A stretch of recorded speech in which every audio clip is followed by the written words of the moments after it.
ত্রিপুরায় আসন্ন 4টি বিধানসভা কেন্দ্রের উপনির্বাচনে প্রাক মুহূর্তে আক্রান্ত তৃণমূল কংগ্রেসের কর্মী সমর্থকরা অভিযোগের তীর শাসক দল বিজেপির দিকে। ঘটনায় তীব্র নিন্দা ও দোষীদের গ্রেপ্তারের দাবি জানিয়েছেন ত্রিপুরা প্রদেশ তৃণমূল কংগ্রেসের সভাপতি সুবল ভৌমিক। ত্রিপুরা প্রদেশ তৃণমূল কংগ্রেসের সভাপতি সুবল ভৌমিক বলেন, বুধবার ত্রিপুরায় 46 চুরমা বিধানসভা কেন্দ্রের উপনির্বাচনকে সামনে রেখে ত্রিপুরা প্রদেশ তৃণমূল কংগ্রেসের এক নির্বাচনী সভা চলছিল চানকাপ বাজারে, যেটা দেবীছড়া হয়ে যেতে হয়। সেই চানকাপ বাজারে ত্রিপুরা প্রদেশ তৃণমূল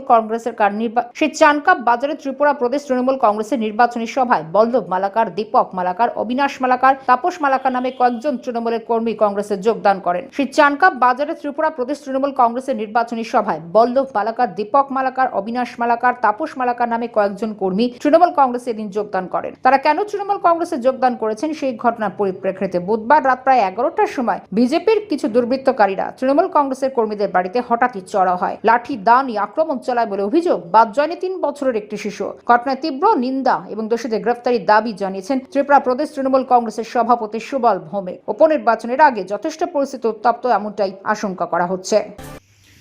আজকে বিকেলে সুরমা বিধানসভা কেন্দ্রের উপনির্বাচনে আমাদের একটা সভা ছিল, নির্বাচনী সভা চানকাপ বাজারে, যেটা দেবীছড়া হয়ে যেতে হয়।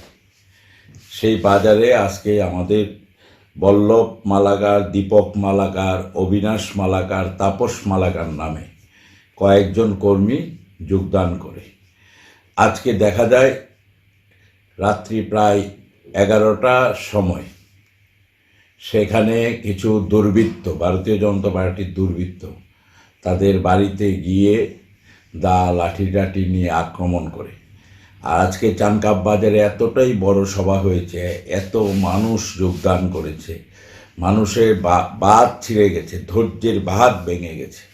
সেখানে বিপর্যয় এবং পরাজয় নিশ্চিত জেনে ভারতীয় জনতা পার্টি তার দুর্বৃত্তদের লাগিয়েছে। সেখানে গিয়ে একই পরিবারের বল্লভ মালাকার, তাপস মালাকার, অবিনাশ মালাকার, দীপক মালাকার সহ ওই একটা শিশু, 3 বছরের শিশুকে পর্যন্ত কোপানো হয়েছে।